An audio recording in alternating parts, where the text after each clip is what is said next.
Salut la BAM Nation et la BAM Tech Family, bienvenue sur ma chaîne. L'histoire de la prochaine génération Galaxy commence bien avant l'annonce officielle. Dans les coulisses, les insiders parlent, les leaks circulent et les rumeurs dessinent déjà les contours d'une gamme qui pourrait marquer un tournant.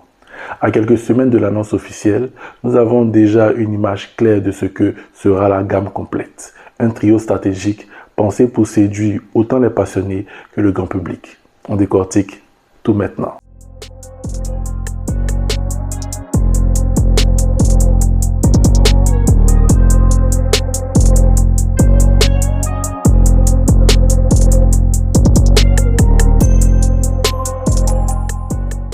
Samsung ne cherche plus le spectaculaire à tout prix.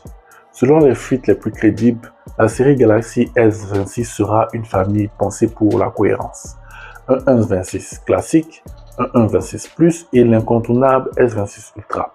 Mais ce qui intrigue, ce sont les noms qui circulent. Galaxy Pro, Galaxy Edge. Des appellations qui racontent une histoire de prototype, d'hésitation et de repositionnement stratégique. Le Galaxy S26 Edge aurait pu être le retour des coupes iconiques. Un design ultra, fin 5,5 mm d'épaisseur, presque une passerelle vers les Galaxy Fold. Mais les dernières infos confirment que ce modèle a été abandonné.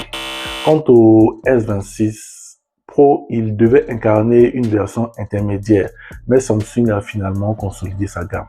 Le Pro disparaît, le Galaxy Plus survit et l'Ultra reste le vaisseau amiral. Derrière les noms, les vraies infos sont là et voici la gamme confirmée pour l'instant. Le Galaxy S26, le modèle de base, le cœur de la série, pensé pour la majorité des utilisateurs. Le Galaxy S26 Plus, un écran plus grand et une batterie renforcée, mais sans excès. Et le Galaxy S26 Ultra, le vaisseau amiral, concentré de puissance et d'innovation. Comme nouveauté technique, on peut citer des écrans M14 OLED sur toute la gamme, plus lumineux et plus économes.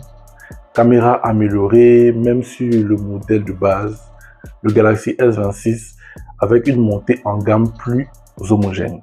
Des socles différenciés, c'est-à-dire Exynos 2600 pour le S26 et le S26 Plus, le Snapdragon pour l'Ultra. Des batteries optimisées sans alourdir les appareils, mais attention, l'Ultra pourrait voir son prix grimper sérieusement. Concernant les dates officielles, les insiders parlent d'une annonce fin janvier 2026, avec une sortie mi-février. Autrement dit, l'histoire s'écrit maintenant, et chaque fuite ajoute une pièce au puzzle. Alors que retenir? Le Galaxy S26 Ultra reste le roi incontesté. Le Galaxy Plus se renforce, les Galaxy Pro et Edge deviennent les fantômes d'une stratégie abandonnée.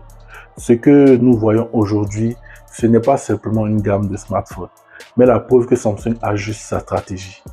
Moins de confusion, plus de cohérence et une promesse de performance maîtrisée. La vraie question désormais n'est pas de savoir si vous serez séduit, mais si vous serez prêt à payer le prix du futur Ultra, le joyau de cette gamme. RDMS.